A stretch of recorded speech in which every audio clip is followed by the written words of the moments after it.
Hey, this is Ramon, channel Alpha 4, and this video is going to be a little different. This is in defense of atheism. Now, I'm a Catholic and a Christian. I'm a believer. So what am I doing defending atheism? Well, if you think I'm defending Jocelyn Glenn, I believe her name is, or the amazing atheist, no, that's not what I'm talking about. I'm not talking about the childish, immature, reactionary hatred of religion. That's not what I'm defending. That's bullcrap. It's not good, it's not useful, and it's not even lasting. Anyone who went to high school in America knows that the most blasphemous, most sacrilegious, hardcore, anti-theist, mythicist person 10 years later are born-again Christians. We've all seen this. They used to smoke a lot of pot, and they were drunks. Then they went through a 10-step program, or they went through rehab. Now they're born again. They hate religion. They damn people when people sneeze. They think that any one particular church is somehow oppressing them. Then they have a kid, and then you go to church, and there they are with their brand new family, and they're practicing again. So no. That kind of immature, reactionary, completely unthought out disbelief is not what I'm talking about. Because when you're that angry at God, somewhere in the back of your mind, you still believe in God. Otherwise, what do you have to be angry at?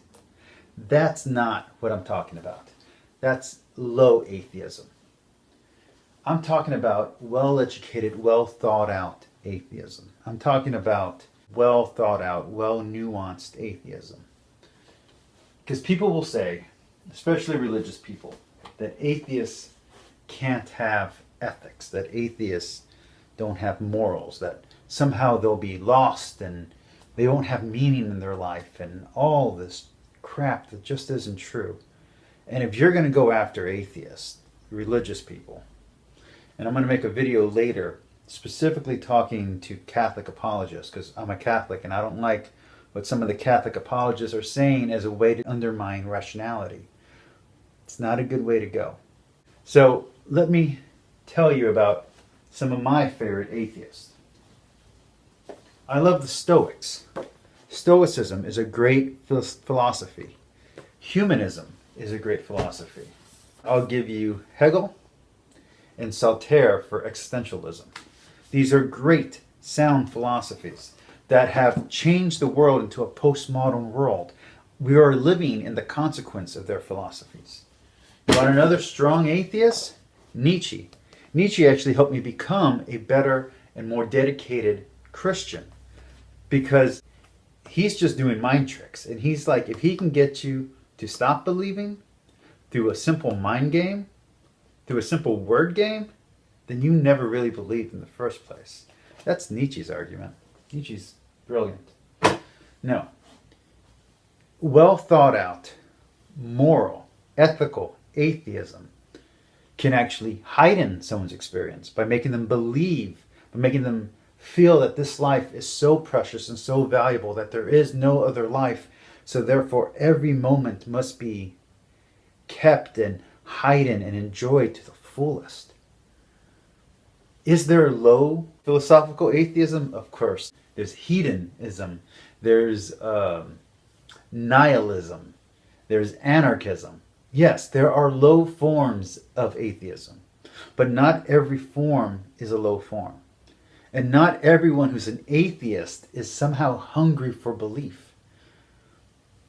The problem comes that for every one highly educated, highly informed atheist, there's a million people who are just going to atheism, who don't actually know anything, who their belief in black holes and their belief in science and medicine is on the same level as someone who has blind faith and has never read the Bible. There are people who believe in science, who their whole understanding of medicine and academia and history is belief.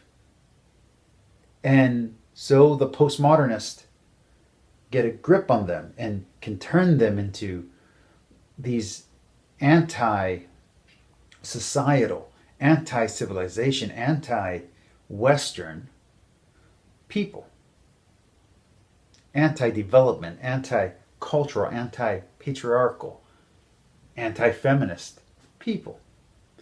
Because you can get in there and you can say, well, everything's equal.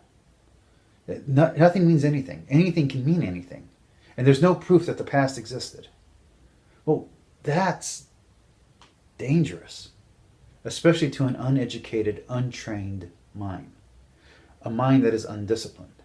I'm not talking about uneducated. You can be highly educated and still be undisciplined, still be unsharpened. No. The atheism that we should deal with and argue with is not the lowbrow, sacrilegious atheism that's reactionary and hateful. Because that kind of atheism burns itself out. You know, people get scared at Anton LaVey. But the truth is, as much as he was a Satanist, he was really an atheist. There is real atheism in the world that isn't shock value, that isn't reactionary. And if you want to win the argument with an atheist, logic and truth is going to win over the day over than emotional rationalizations and relativism. So that's my advice, and that's my defense of atheism. Don't think that all atheists are somehow immoral, unethical, lost beings desperate for meaning. They're not. Don't attack them that way.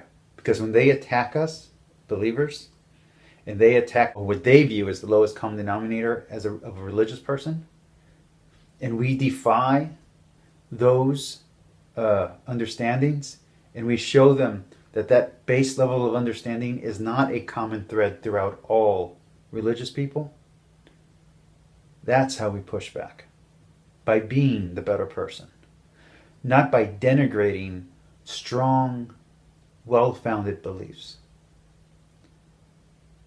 Anyway, that's my defense of them. Peace.